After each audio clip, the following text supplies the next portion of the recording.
Chinese diplomacy कुछ साल पहले तक भी अमेरिका और वेस्ट के खिलाफ इतनी ज़्यादा एग्रेसिव नहीं होती थी, लेकिन फिर कुछ साल से एक बड़ा शिफ्ट इसमें ये नज़र आया है, जिसके लिए एक टर्म यूज़ होता है कि China has shifted to a wolf warrior diplomacy. पहले चाइनीज़ डिप्लोमेसी एक तरह से पैसिव किस्म की होती थी, ठंडे किस्म की, यानी कि वो दबे दबे लफ्ज़ों में ढके छुपे अल्फाज में बात करते थे। किसी को थ्रेट भी देना होता था तो ढके छुपे अल्फाज में देते थे। लेकिन अब वो ज़्यादा खुलकर बोलते हैं और ज़्यादा एग्रेसिव होके बोलते हैं। वो कहते हैं ना, नेले पे दहला, कुछ इस तरह की उनकी पॉलिसीज़ हो चुकी हैं कुछ साल से। कल एक बड़े वेस्टर्न न्यूज़ आउटलेट, और ये दुनिया के सबसे बड़े न्यूज़ आउटलेट्स में से एक है, फॉरेन पॉलिसी, इन्होंने रिपोर्ट किया है कि China is locked into Xi Jinping's aggressive diplomacy. और इसमें वो कहते हैं आगे कि in recent years China pursued an increasingly aggressive foreign policy posture known as wolf warrior diplomacy। अब ये wolf warrior diplomacy क्या है जिसको चाइना के साथ एट्रीब्यूट किया जाता है?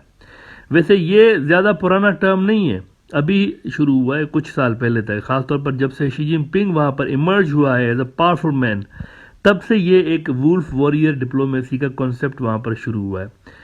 इस बंदे ने वैसे बहुत सी जगहों पे अपना असर छोड़ा है, ये मानना पड़ेगा। यानी माओ ज़ेडोंग के बाद पहला ऐसा बंदा आया है चाइना की तारीख में जितने इतना ज़्यादा इम्पैक्ट छोड़ा हुआ है।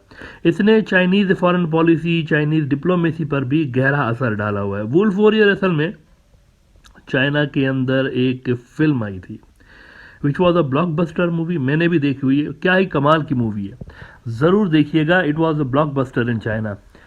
इस फिल्म के अंदर चाइना के कुछ मिलिट्री के स्पेशल फोर्सेस के नौजवान होते हैं, एजेंट्स होते हैं, उनकी स्टोरी है ये, जो कि चाइना के नेशनल इंटरेस्ट से जुड़े मुद्दों पे काम कर रहे होते हैं, प्रोजेक्ट्स पे काम कर रहे होते हैं।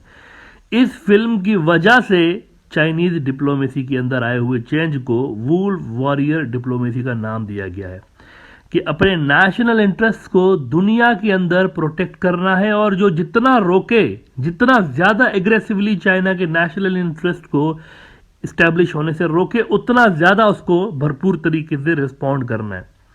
सामने से जितनी ज़्यादा फोर्स रेजिस्ट करे, चाइना उतना ही ज़ोरदार जवाब देगा। अब इस एग्रेसिव डिप्लोमेटिक अप्रोच को अडॉप्ट करने के पीछे मकसद क्या था चाइना का? Why they have changed their old traditional style diplomacy, जो कि एक पैटर्न उनका रहा है शुरू से लेके, तो पैसिव किस्म का था। चीनियों को क्या ज़रूरत पेश आई इसको चेंज करने की? इसका एक अपेरेंट रीज़न है और बहुत बड़ा रीज़न है, और वो ये है कि जैसे जैसे चाइनीज़ ग्रो कर रहे हैं ना, तो उनको अमेरिका और वेस्ट समेत दुनिया के कई मुल्कों से शदीद किस्म की रेजिस्टेंस का सामना भी करना पड़ रहा है। चीन की ग्रोथ को दुनिया के लिए कुछ मुल्क ख़तरनाक करार दे रहे हैं, जबकि कुछ ऐसे हैं जो कि चाइनीज़ प्रोजेक्ट्स को, ये जो मेगा प्रोजेक्ट्स हैं, उनको कभी ईस्ट इंडिया कंपनी तो कभी कर्जों का फंदा करार देकर डिसइंफॉर्मेशन फैला रहे हैं चाइना के खिलाफ, और एक एंटी चाइना माहौल रीजन के अंदर बनाने की अटेम्प्ट्स की जाती रही हैं कई सालों से लेके। कोविड आया तो आपने देखा कि सीधा सीधा इल्ज़ाम किस पे लगा दिया गया? चाइनीज़ के ऊपर, कि इन्होंने, पूरी ग्लोबल मीडिया कैंपेन शुरू हो गई कि चाइना ने जानबूझ के एक वायरस बनाया है दुनिया के अंदर और वो फैला रहे हैं उसको। सारी दुनिया को असल में चाइनीज़ कंट्रोल कर रहे हैं। नया अपना ग्लोबल ऑर्डर जल्द लाने के लिए वो कोविड लेकर आए हैं। ये एक चाइना के खिलाफ प्रोपेगेंडा किया गया है। लिहाजा उभरने के साथ साथ, ग्रो करने के साथ साथ चाइना को सख्त किस्म का क्रिटिसिज्म भी फेस करना पड़ रहा है। इस सूरत हाल में चीनी समझते हैं कि आम रवाजी ठंडी, जो हमारी ठंडे लेवल की पैसिव इनोसेंट किस्म की डिप्लोमेसी नहीं चलेगी। We need aggressive diplomatic approach, जैसे को तैसा किस्म की। और ये फिर हमें नज़र भी आया। इधर से अमेरिका ने कहा चीनी मुलविस हैं कोविड फैलाने में, तो वहाँ से चाइनीज़ डिप्लोमेट्स ने कहा कि हम नहीं, अमरीकी सोल्जर आए थे चाइना और वो अपने साथ ये वायरस लेकर आए थे। Now this is an aggressive approach, जैसा इल्ज़ाम वैसा जवाब। फिर जब अमेरिका ने इल्ज़ाम लगाया कि चाइना का ग्लोबल ऑर्डर कर्जों का फंदा है, तो इधर से चाइनीज़ ने क्या कहना शुरू किया? हमारा ग्लोबल ऑर्डर तो किसी के खिलाफ नहीं है मिलिटरली, लेकिन US rule based international order is law of the jungle to contain others. Now this is wolf warrior diplomacy, जैसा इल्ज़ाम वैसा जवाब।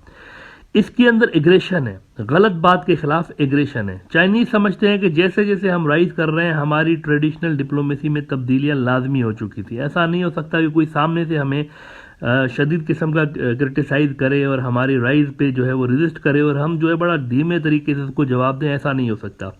एक और अहम फैक्टर यह भी है कि चीन की नई नस्ल जो है ना, वहाँ नौजवान, वो इस तरह के एग्रेसिव डिप्लोमेसी को बड़ा लाइक करते हैं। स्पेशली वहाँ के जो नेशनलिस्ट हैं, उनको बहुत ज़्यादा अट्रैक्ट करती है ये चीज़, क्योंकि वो मानते हैं, पहले से ही उन्होंने वो माइंड में उनके ये चीज़ आ गई है कि अब अमेरिका डाउन है, हम ही नई सुपर पावर है। बल्कि मैं आपको ये बताऊं कि पिछले 6-7 साल से, इससे भी पहले, चाइनीज़ ये कहते रहते थे कि हम नई सुपर पावर बनने वाले हैं, और अभी वो कहते रहते हैं कि हम नई सुपर पावर हैं, अमेरिका क्या।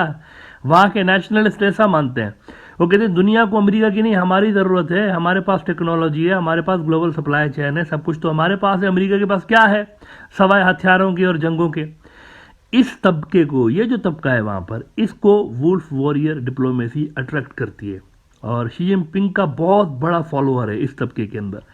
अलबत्ता जो पुरानी जनरेशन है ना चाइना की, वो इस किस्म के ये जो डिप्लोमेटिक अप्रोच है इसके हक में ज़्यादा नहीं है। उसमें से बहुत सारे लोग वो कहते हैं कि China should avoid diplomatic aggression, और एक लिमिट से ज़्यादा नहीं होना चाहिए।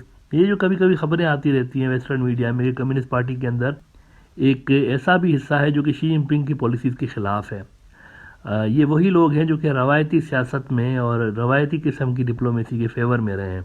गुज़िश्ता साल फ्रांस में जो चीनी सफ़ीर है, इनसे इंटरव्यू लिया गया था और उनसे वुल्फ वॉरियर डिप्लोमेसी के बारे में पूछा गया था फ्रांस के अंदर। तो ही सेड कि ये जो लोग कहते रहते हैं ना वेस्ट के अंदर कि हमारी डिप्लोमेसी ऑफेंसिव है, एग्रेसिव है, तो असल में ऑफेंसिव और एग्रेसिव उनके लिए है जो हमारे खिलाफ ऑफेंसिव और एग्रेसिव हैं, जो कि हमारे दोस्त हैं, उनके लिए हम भी दोस्त हैं।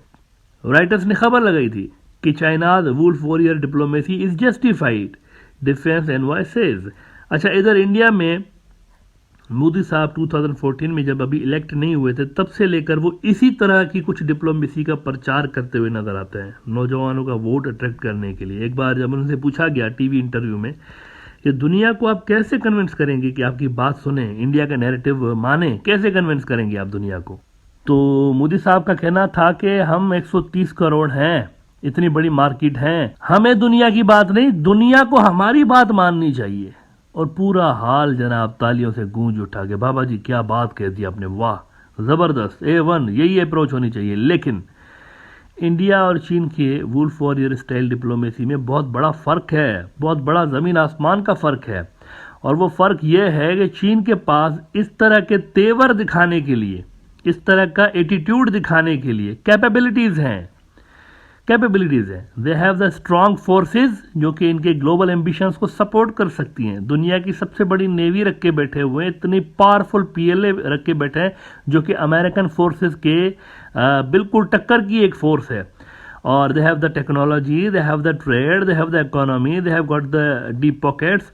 तो वो ये सब कुछ अफोर्ड कर सकते हैं, इस तरह की डिप्लोमेसी अफोर्ड कर सकते हैं। इंडिया के पास ये सारी सुविधाएं नहीं है, लिमिटेड स्केल पे। तो इंडिया जो है ना, फॉर नाउ ये लग्जरी अफोर्ड नहीं कर सकता, आंखें नहीं दिखा सकता, तेवर नहीं दिखा सकता दूसरे मुल्कों को। आप पाकिस्तान को दिखा सकते हैं, आप इर्द गिर्द के छोटे मुल्कों को दिखा सकते हैं, लेकिन आप ग्लोबल स्केल पे ये चीज़ नहीं कर सकते। चाइना कर सकता है, आपके पास वो ग्लोबल लेवल की मिलिट्री नहीं है, आपके पास वो ग्लोबल लेवल के डीप पॉकेट्स नहीं है जो कि आप दुनिया के 190 मुल्कों के ट्रेड पार्टनर बने, आपके पास वो टेक्नोलॉजी नहीं है जो कि आप दुनिया को दे सकें, आपके पास डीप पॉकेट्स नहीं है, दैट सेड ये सब कुछ आप नहीं कर सकते इन चीज़ों के बिना।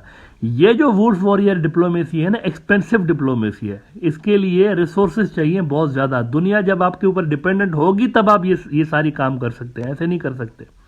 ऐसे अगर आप करेंगे तो खुद ही आइसोलेट हो जाएंगे। लिहाजा वुल्फ वॉरियर डिप्लोमेसी इंडिया को सूट कर ही नहीं सकती इस वक्त, ये चाइना को सूट कर सकती है, अमेरिका को भी कर सकती है बाय द वे। और अमेरिका से अपने तरीके से करते रहे इस तरह, वो भी धमकियां और तड़ियां लगाते रहे ना दूसरे मुल्कों को, ये करो, हमें ये चीज़ पसंद नहीं है, ये चीज़ पसंद है, वो भी करते रहे। ये क्या है, ये भी वुल्फ वॉरियर डिप्लोमेसी है।